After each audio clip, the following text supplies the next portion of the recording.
Hello friend, DD কোচিংয়ের সকলকে স্বাগত। একাদশ শ্রেণীর ছাত্রছাত্রীদের, বিশেষত একাদশ শ্রেণীর বাংলার ছাত্রছাত্রীদের জন্য আজকের এই আলোচনার ভিডিও।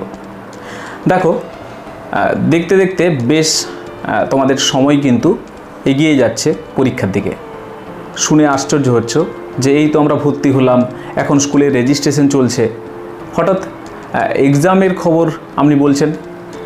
তোমরা জানো কি না জানি না, তোমাদের এক্সাম হবে সেপ্টেম্বরে। এখনও অনেক ছাত্রছাত্রী রয়েছে যারা এখনও বাংলার বই কালেক্ট করতে পারোনি। অনেক স্কুলে যথাযথভাবে বই পৌঁছায়নি, বা যত সংখ্যক ছাত্রছাত্রী রয়েছে তার 90% বই স্কুলগুলোতে দেওয়া হচ্ছে। এর ফলে অনেক ছাত্রছাত্রী বই সংগ্রহ করতে পারোনি। তবুও তোমাদের কিন্তু এক্সাম থেমে থাকবে না। দ্য ওয়েস্ট বেঙ্গল কাউন্সিল অফ হায়ার সেকেন্ডারি এডুকেশনের পক্ষ থেকে একটি ইনস্ট্রাকশন নোটিফিকেশন প্রকাশ করা হয়েছে। আজ এই ভিডিওতে সেই নোটিফিকেশন সংক্রান্ত এবং বাংলার যে বিষয়, সেই বাংলা বিষয়ে সিলেবাস ধরে ধরে আমরা যে আলোচনা করব, সেই সিলেবাসের প্রত্যেকটি টপিক থেকে কত নাম্বারের প্রশ্ন আসবে, সেই সমস্ত বিষয়গুলি এই ভিডিওতে আলোচনা করব। তাহলে চলো শুরু করি আজকের আলোচনা।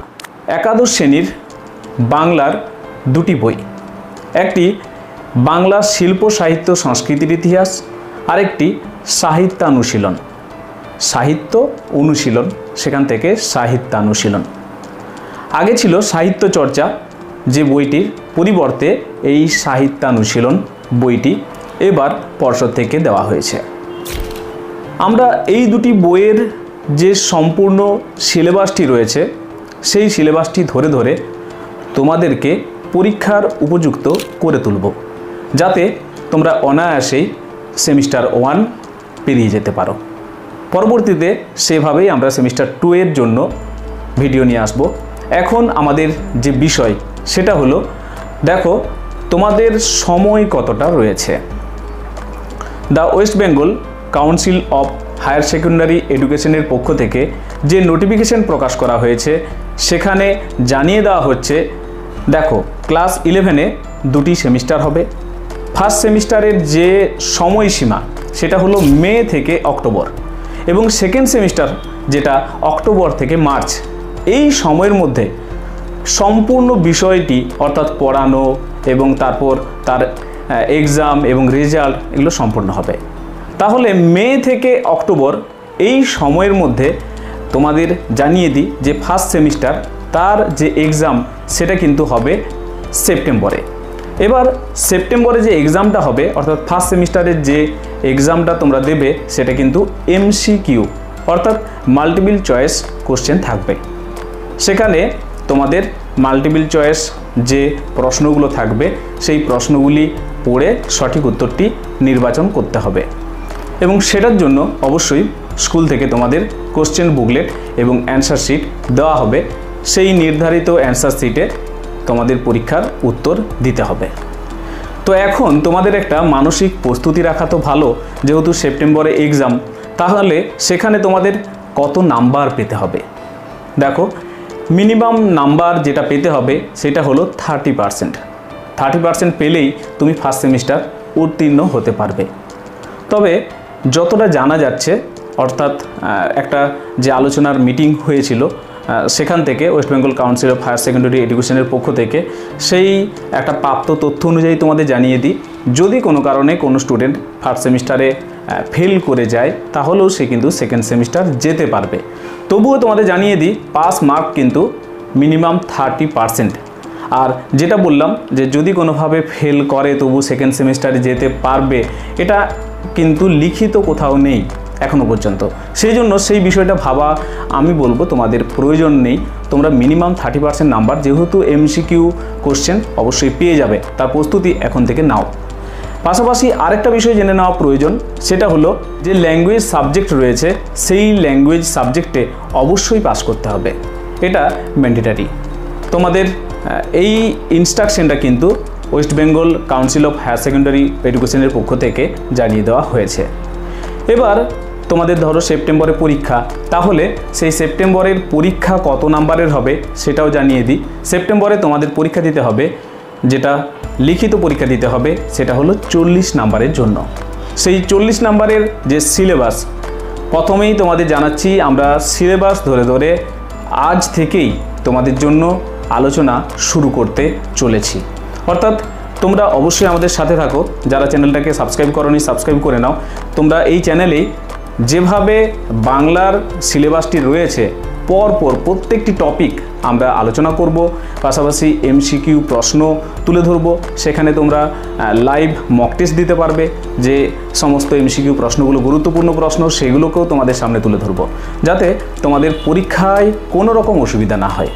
দেখো, যে সিলেবাসটা দেওয়া রয়েছে 40 নাম্বারের, সেখানে 40 নাম্বারের জন্য প্রথমে রয়েছে গল্প রয়েছে একটি, সেটি হলো পুঁইমাছা। পুঁইমাছা যে গল্প, সেখান থেকে তোমাদের 8 নাম্বারের 8টি এমসিকিউ প্রশ্ন থাকবে। এরপর প্রবন্ধ রয়েছে বিড়াল, সেই বিড়াল প্রবন্ধ, সেখান থেকে তোমাদের প্রশ্ন থাকবে 5। এরপর যেটা রয়েছে সেটা হলো কবিতা থেকে তোমাদের থাকছে ঈশ্বরচন্দ্র বিদ্যাসাগর, মাইকেল মধুসূদন দত্তের লেখা, সাম্যবাদী কাজী নজরুল ইসলামের লেখা, সেখান থেকে তোমাদের প্রশ্ন থাকবে 7 নাম্বার। এরপর রয়েছে আন্তর্জাতিক গল্প ও ভারতীয় কবিতা। আন্তর্জাতিক গল্প বলতে যেটা পূর্বের সিলেবাসে ছিল, সেই গল্পটাই রয়েছে বিশাল ডানাওয়ালা এক থুরথুরে বুড়ো, যেটা লিখেছেন গাব্রিয়েল গার্সিয়া মার্কেজ। এবং ভারতীয় কবিতা বলতে চারণ কবি, সেই কবিতা রয়েছে। এই আন্তর্জাতিক গল্প ভারতীয় কবিতা থেকে তোমাদের 5 নাম্বারের জন্য 5টি এমসিকিউ থাকবে। এরপর বাংলা ভাষা ও শিল্প সাহিত্য সংস্কৃতির ইতিহাস যে বইটি, সেখান থেকে তোমাদের থাকছে, প্রথমে দেখে নিই, ভাষা থেকে অর্থাৎ ভাষার যে সিলেবাসটি দেওয়া রয়েছে, সেখানে প্রথমে রয়েছে বিশ্বের ভাষা ও পরিবার।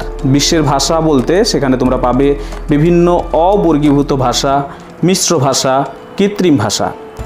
এরপর থাকছে ভারতের ভাষা পরিবার ও বাংলা ভাষা, যেখানে ভারতের ভাষা পরিবার বলতে ভারতের যে সমস্ত ভাষাগুলো প্রাচীনকালে আমরা যখন বাংলা ভাষার উদ্ভব ঘটেনি সেই সময় পর্বে আমরা অস্ট্রিক ভাষা, দ্রাবিড় ভাষা, ভোট চীনা ভাষা, ভারতীয় আর্য ভাষা, এই ভাষাগুলো পাচ্ছি।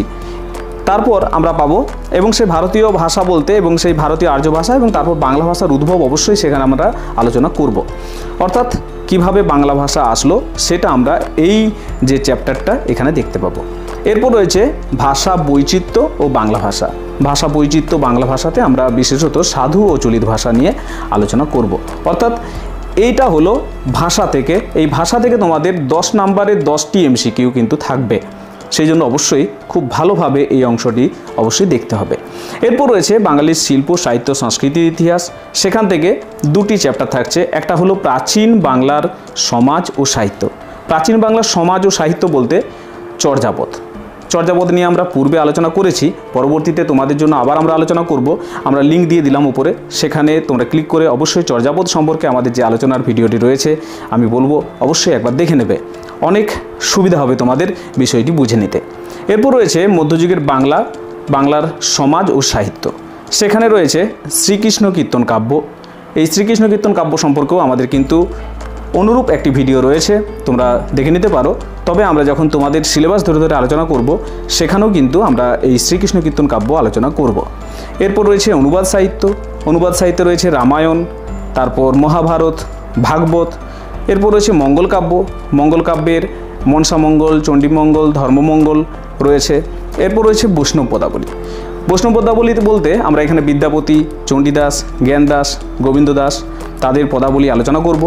তারপর রয়েছে চৈতন্য জীবনী সাহিত্যে আমরা মূলত চৈতন্য ভাগবত এবং শ্রী শ্রী চৈতন্য চরিতামৃত এই 2টি সাহিত্য আলোচনা করব। তারপর রয়েছে শাক্ত পদাবলী, এখানে রামপ্রসাদ সেন ও কমলাকান্তকে নিয়ে আলোচনা করা হবে। তো এই যে অংশ অর্থাৎ বাংলা শিল্প সাহিত্য সংস্কৃতির ইতিহাস, এখান থেকে তোমাদের মোট নাম্বার থাকবে 5। এইভাবে টোটাল সম্পূর্ণ নাম্বার অর্থাৎ 40 নাম্বারের পরীক্ষা তোমাদের দিতে হবে। আবারও মনে করিয়ে দিচ্ছি, তোমাদের এই পরীক্ষা কিন্তু হবে সেপ্টেম্বরে, অর্থাৎ সময় খুবই কম। অনেকের যেটা বিষয়, অনেকেই বলবে যে আমরা বই পাইনি এখনও, স্কুলে ক্লাস ঠিকঠাক এখনও শুরু হয়নি, কিন্তু এই সমস্ত কিছুর মাঝে যেটা গুরুত্বপূর্ণ সেটা হলো সময় কিন্তু পেরিয়ে যাচ্ছে। তাই আজ নয় কাল থেকে শুরু করব এই রকম মানসিকতা রাখা আর চলবে না। তোমাদের অবশ্যই আলোচনা শুরু করে দিতে হবে, অর্থাৎ পড়াটা শুরু করে দিতে হবে। যেহেতু তোমরা নতুন একটা সিলেবাসে এক্সাম দিতে যাচ্ছ, সেই জন্য তোমাদের অবশ্যই সেইভাবে প্রস্তুতি নিতে হবে। আমরা তোমাদের জন্য একটা হোয়াটসঅ্যাপ গ্রুপ খুলে দিচ্ছি। সেই হোয়াটসঅ্যাপ গ্রুপের লিঙ্ক আমরা এই ভিডিওর ডেসক্রিপশনে দিয়ে দেবো। সেখান থেকে তোমরা অনায়াসে সেই গ্রুপে ঢুকে যেতে পারবে এবং সেখান থেকে তোমরা আমাদের আলোচনার যে সময় বা বিভিন্ন যে টপিকগুলো সেগুলো আমরা সেখানে দিয়ে দেবো, যাতে তোমরা জানতে পারবে। তো সেই জন্য তোমাদের অবশ্যই বলবো তোমরা আমাদের হোয়াটসঅ্যাপ গ্রুপে অবশ্যই প্রবেশ করো, সেখান থেকে সমস্ত কিছু তথ্য পেয়ে যাবে। তো এই ছিল আজকের আলোচনার বিষয়। আশা করছি বিষয়টি অবশ্যই তোমাদের ভালো লাগবে। ভালো লাগলে অবশ্যই লাইক এবং শেয়ার করে আমাদের সাথে থাকো। পাশাপাশি চ্যানেলে নতুন হলে চ্যানেলের সাবস্ক্রাইব অপশানে ক্লিক করে চ্যানেলটিকে আপন করে নাও। ভালো থাকো, পড়াশোনাতে থাকো। ধন্যবাদ।